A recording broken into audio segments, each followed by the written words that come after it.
नमस्कार दोस्तों, स्वागत है आपका प्रीलिम्स टारगेट बैच में। आईयूसीएन हर साल परीक्षाओं में ज़रूर पूछा जाता है। तो आज की इस वीडियो में हम यह देखेंगे कि आईयूसीएन क्या है, इसकी जो रेड लिस्ट है, जो सबसे ज़्यादा फेमस है और सबसे ज़्यादा परीक्षाओं में पूछी जाती है, इसके विषय में आज हम देखेंगे। हम समझेंगे कि वह कौन-कौन सी नई प्रजातियाँ हैं, जिनको रेड लिस्ट में जोड़ा गया है, यानी उनका जो स्थान है रेड लिस्ट में, उसको घटाया या फिर बढ़ाया गया है, यानी सारी चीज़ों को हम समझेंगे। और इस वीडियो से परीक्षाओं में 1 से 2 प्रश्न हर साल ज़रूर आते हैं। तो वीडियो पूरा देखिएगा, आपके लिए बहुत उपयोगी चीज़ें आज मिलने वाली हैं। तो मैं अनुपम तिवारी स्वागत करता हूँ आपका अपने इस यूट्यूब चैनल पर। सबसे पहले हम यह समझें कि जो आपका यह आईयूसीएन है, यह है क्या? इसको कहते हैं international union for conservation of nature. नाम से ही स्पष्ट है कि जो नेचर है, उसका कंजर्वेशन करने का, यानी उसका संरक्षण करने का, उसको सुरक्षित करने का यह काम करता है। इसकी स्थापना कब हुई? 5 अक्टूबर 1948 को। कहाँ पर?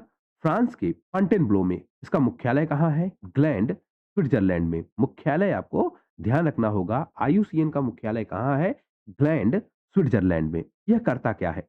यह तैयार करता है रेड लिस्ट, जिसमें यह बताता है कौन-सी प्रजाति इस समय खतरनाक स्थिति में है, कौन-सी विलुप्त हो चुकी है, किसको ज़्यादा सुरक्षा की आवश्यकता है, कौन डेंजर्ड है, कौन इंडेंजर्ड है, कौन क्रिटिकली इंडेंजर्ड है, यह सब आपने सुना होगा।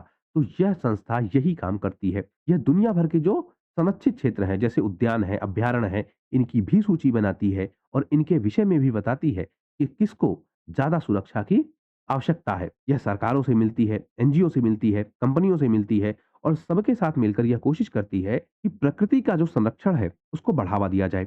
अब यहाँ पर आपको क्या ध्यान रखना है, इसके सदस्य कौन हैं? तो इसके सदस्यों में आपको ध्यान रखना होगा, सरकारी संस्थाएँ भी हैं, एनजीओ भी हैं, मतलब सरकारी भी हैं, एनजीओ भी हैं और कंपनियाँ भी हैं। यह कन्फ्यूज़िंग हो जाएगा अगर आपको ध्यान नहीं है कि इसमें एनजीओ और कंपनियाँ भी शामिल है। हर 4 साल में एक विश्व संरक्षण कांग्रेस होती है, यानी वर्ल्ड कंजर्वेशन कांग्रेस होती है, जिसमें यह अपनी रिपोर्टें दिखाती है, अंतरराष्ट्रीय संस्थाओं को, एनजीओ को, कंपनियों को एक जगह पर ले आती है, बात करती है पर्यावरण संरक्षण को लेकर, क्या-क्या समस्याएँ हैं, उनके बारे में बताती है और कोशिश यह करती है कि यह सब आपस में मिलकर पर्यावरण संरक्षण को बढ़ावा दें। इसके सदस्य कौन से हैं? तो हमने जैसे बात की कि 1400 से ज़्यादा इसके सरकारी और गैर सरकारी संगठन हैं, यानी सरकारी संगठन भी हैं और गैर सरकारी संगठन भी है। इसमें 200 से ज़्यादा देशों के क्या हैं?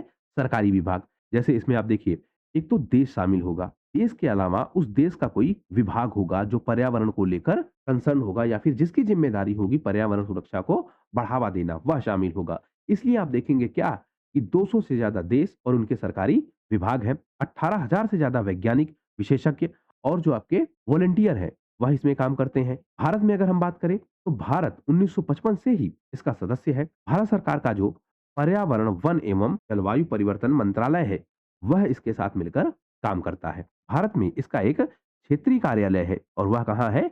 दिल्ली में। इसके साथ-साथ भारतीय वन्यजीव संस्थान, बॉम्बे नेचुरल हिस्ट्री सोसाइटी, यह सब मिलकर भी इस संस्था के साथ काम करते हैं, यानी इसके सक्रिय सदस्य हैं और इसके थ्रू आईयूसीएन भारत में पर्यावरण संरक्षण को बढ़ावा देता है। इसकी सबसे खास चीज़ क्या है? इसकी रेड लिस्ट। यह बहुत इम्पोर्टेंट है। यह बताती है कि दुनिया में जो प्रजातियाँ हैं, पेड़-पौधे हैं, जीव-जंतु हैं, उनकी स्थिति में किस प्रकार से परिवर्तन हो रहा है। यह उनकी 6 श्रेणियाँ बनाती है। मतलब 6 कैटेगरी इसने बना रखी है, जिनमें यह पेड़-पौधों को और फिर आपके जो जीव-जंतु हैं, उनको रखती है। तो अब हम देख लेते हैं कि जो आईयूसीएन का यह कैटेगराइज़ेशन है, यह क्या है? इसका नाम आपने सुना होगा, लेकिन आपको कंडीशंस नहीं पता होंगी कि कब ऐसा कहा जाएगा। जैसे विलुप्त, तो विलुप्त कब कहा जाएगा? जब इसका कोई भी जीवित सदस्य नहीं है, तब यह माना जाएगा कि यह प्रजाति क्या हो चुकी है? विलुप्त हो चुकी है। फिर बात आती है वनों से विलुप्त, यानी इसका जो प्राकृतिक आवास है, वह समाप्त हो चुका है। इसमें आपको 2 टर्म मिलेंगे, एक इन सिटू, एक आपको मिलेगा एक्स सिटू, यानी प्राकृतिक निवास वह समाप्त हो चुका है। अब यह जंगलों में नहीं है, बल्कि चिड़ियाघरों में या फिर किसी संस्थान में इनको सुरक्षित रखा गया है। तो वनों से विलुप्त का मतलब प्राकृतिक आवास इनका समाप्त हो चुका है। फिर बात आती है गंभीर संकटग्रस्त, क्रिटिकली इंडेंजर्ड। ऐसी प्रजातियां जिनकी पिछले 10 सालों में 90% जनसंख्या समाप्त हो चुकी हो, या फिर इनकी संख्या 250 से कम हो और 3 सालों में 25% उसमें कमी आई हो, या फिर केवल उसके 50 परिपक्व सदस्य हों। परिपक्व सदस्य मतलब ऐसे सदस्य जो रीजनरेशन कर सकते हैं या रिप्रोडक्शन कर सकते हैं, या फिर अगले 10 वर्षों में इनकी 50% जनसंख्या अगर समाप्त होने की संभावना है। तो यह कंडीशन है, 4 कंडीशन है।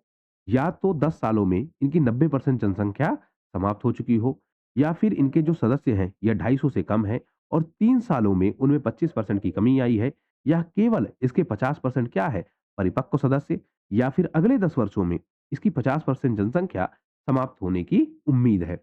इन सारी कंडीशंस में इसको कहेंगे गंभीर संकटग्रस्त। फिर आता है आपका एक संकटग्रस्त, इंडेंजर्ड। यह क्या है, वनों से विलुप्त होने का इन पर खतरा है। अब यह देखिए, जो आपके गंभीर संकटग्रस्त है, यह अभी वनों में तो है लेकिन बहुत संकट की स्थिति में। यहाँ पर समस्या यह है कि इनका वनों से ही विलुप्त होने का संकट है। इनमें क्या है, 10 वर्षों में 70% जनसंख्या इनकी समाप्त हो चुकी है। केवल 250 या फिर उससे भी कम क्या है, परिपक्व सदस्य। 20 सालों में 20% इनकी जो प्रजाति है वह समाप्त हो चुकी है। 5 सालों में 20% कम होने की संभावना है, या केवल 250 से ही कम सदस्य इनके जीवित है। इस स्थिति में क्या हो जाएगा, इंडेंजर्ड। फिर बात आती है सुभेद्य की, वल्नरेबल, यानी जिनके वनों से संकटग्रस्त होने की संभावना है। वनों में मतलब जो इंडेंजर्ड होने वाले हैं या उनके होने की संभावना है, उनको क्या कहते हैं, वल्नरेबल या फिर सुभेद्य।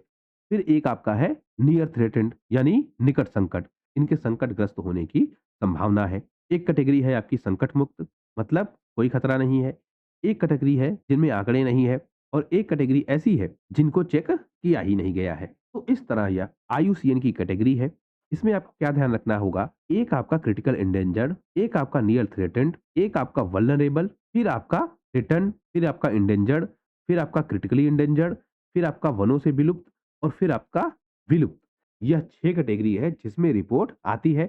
बात की जो यह कैटेगरी है, जैसे संकट मुक्त, आंकड़ों का अभाव और अनाकलित, इनका डेटा नहीं आता है। इन्हीं 6 का डेटा आता है जिसकी बात हमने कर ली। आईयूसीएन बताती है अपनी ऑफिशियल वेबसाइट पर कि 48,600 से ज्यादा यह प्रजातियां संकटग्रस्त हैं, और यह टोटल कितना है, जितनी भी स्पीसीज है इस दुनिया पर, उसका 28%। यह कहते हैं कि जो आपके एम्फीबियंस है यह 41% कैसे है, संकटग्रस्त। जो आपके मैमल्स है यह 26%, जो आपके कॉनिफर्स है यह 34%, जो आपकी बर्ड्स है यह 11%, जो आपके शार्क है यह 38%, जो आपके कोरल्स है यह 44% सबसे ज्यादा, और जो आपके रेप्टाइल है यह 21%, जो आपके सिलेक्टेड क्रस्टेशियंस है यह 28%। इसमें क्या आएगा, जैसे आपका केकड़ा हो गया, आपका झींगा मछली हो गया, आपका क्रिल हो गया, यह सब इसमें आएंगे। इसी तरीके से आपका है साइकैड्स, यह 71% क्या है, संकटग्रस्त। तो कुल मिलाकर 48,600 स्पीसीज, यह डेटा आपको ध्यान रखना होगा, यह पूछा जा सकता है क्योंकि ऑफिशियल वेबसाइट पर यह दिया गया है। दूसरा यह 28%, यह आपको ध्यान रखना होगा। यह क्या है, संकट की स्थिति में। अब हम इनको देख लेते हैं कि 2024 से 2025 में जो अपडेट हुआ है वह क्या है, क्योंकि यह पूछा जाता है। जैसे कोई जो आपकी प्रजाति है वह थी कहां पर, क्रिटिकली इंडेंजर्ड में, वह चली गई विलुप्त प्रजाति में या फिर विलुप्त कैटेगरी में। तो यह पूछा जाता है, इसलिए इनको हम देख लेते हैं। इनमें जो मैमल्स कैटेगरी है, इसमें एक जीव है क्रिसमस आइसलैंड श्रू। यह पहले क्या थी, क्रिटिकली इंडेंजर्ड, और यह चली गई कहां पर, एक्सटेंडेड में, मतलब विलुप्त हो गई है। इसी तरीके से जो आपकी पक्षी है उसमें एक है आपका स्लेंडर बिल्ड कर्ल्यू, यह भी हो गई विलुप्त। एक आपका और पक्षी है जवान पाइड स्टार्लिंग, यह भी हो गया विलुप्त। तो 3 प्रजातियां विलुप्त हुई हैं, कब, 2025 में। 2024 में इनकी स्थिति क्या थी, क्रिटिकली इंडेंजर्ड। आगे बात करते हैं भारत के संबंध में। जो आईयूसीएन लिस्ट है यह भी अपडेट हुई है। इसमें जो आपका लाल पूंछ वाला बटर तीतर था, जो पहले लीस्ट कंसर्न में था, यह चला गया थ्रेटेंड में, यानी नियर थ्रेटेंड में। इसी तरीके से जो भूरा सिर वाला तीतर था यह भी चला गया कहाँ, नियर थ्रेटेंड में। जो आपका नीलकंठ है यह इंपॉर्टेंट है बहुत ज्यादा, यह भी चला गया नियर थ्रेटेंड में। जो भारतीय कुरसर है या भारतीय धावक है यह भी चला गया नियर थ्रेटेंड में। जो आपका श्यामी फायरबैक है यह भी चला गया नियर थ्रेटेंड में। एक आपको ध्यान रखना होगा, जो आपकी सुरीली बबलर है यह हो गया नियर थ्रेटेंड से वल्नरेबल में। तो यह कैटेगरी चेंज हुई है। आगे हम देखते हैं, एक आपकी होती है काली चील, यानी भारतीय चित्तीदार गरुड़, यह चला गया वल्नरेबल से नियर थ्रेटेंड में। जो नीलगिरी कबूतर है, जिसको नीलगिरी हरियाल भी कहते हैं, यह भी चला गया वल्नरेबल से लीस्ट कंसर्न में। अब देखिए यहां पर सुधार हुआ है। पीछे जो हमने बात की यहाँ पर श्रेणी क्या हुई थी? घटी थी। मतलब उनके लिए जो कंसर्न है वह बढ़ा है। यहाँ पर क्या हो रहा है? सुधार हुआ है। जैसे वल्नरेबल से चले गए नियर थ्रेटन में, यहाँ वल्नरेबल से चले गए लीस्ट कंसर्न में। इसी तरीके से काली टोपी वाली काली कौवा जिसको कहते हैं हुटेड ट्रिपाई, यह नियर थ्रेटन से चला गया लीस्ट कंसर्न में। सिकंदर तोता या फिर हरा तोता, यह भी नियर थ्रेटन से चला गया लीस्ट कंसर्न में। टर्डन का लाल मिनीवेट, यह भी नियर थ्रेटन से चला गया लीस्ट कंसर्न में। काली गर्दन वाला सारस, यह चला गया नियर थ्रेटन से लीस्ट कंसर्न में। और शेंग की बकुला, यह चला गया लीस्ट कंसर्न से नियर थ्रेटन में। यानी इनकी जो कैटेगरी है उनमें चेंज हुआ है। तो इस तरह से यह सारे प्रमुख पक्षी थे या जीव जंतु थे जिनकी कैटेगरी में किसी न किसी तरीके से चेंज हुआ है। आपसे क्या करेगा परीक्षा में? इनका नाम देगा, नाम देकर आपसे पूछेगा कि यह दरअसल किस कैटेगरी में है। हमने क्यों इन्हीं को रखा है? क्योंकि यह श्रेणी तो बहुत लंबी है। हमने इसलिए केवल इनको रखा है क्योंकि यह पैटर्न है कि जब भी किसी की श्रेणी चेंज होती है यानी कैटेगरी चेंज होती है तो उसको पूछे जाने की जो संभावना है वह काफी बढ़ जाती है। तो इसलिए हमने केवल इंपॉर्टेंट वाले को रखा है। सारे आप याद कर भी नहीं सकते हैं, यानी पूरी जो रेड लिस्ट है आप उसको याद नहीं कर सकते हैं। तो इनमें करना यही होता है कि जो चेंज हुए हैं, जिनकी कैटेगरी में चेंज हुआ है, उनको ही हमें याद करना होता है। तो इस वीडियो में हमने देख लिया कि आईयूसीएन की जो रेड लिस्ट है उसमें क्या-क्या अपडेट हुए हैं। इस वीडियो में फिलहाल सिर्फ इतना ही। आशा करता हूँ यह वीडियो आपकी परीक्षा के लिए उपयोगी होगा। वीडियो यदि पसंद आया हो तो प्लीज़ शेयर कीजिए अपने दोस्तों के साथ, सब्सक्राइब कीजिए इस चैनल को। आपका हमसे जुड़ने के लिए बहुत-बहुत धन्यवाद। आपका दिन शुभ हो।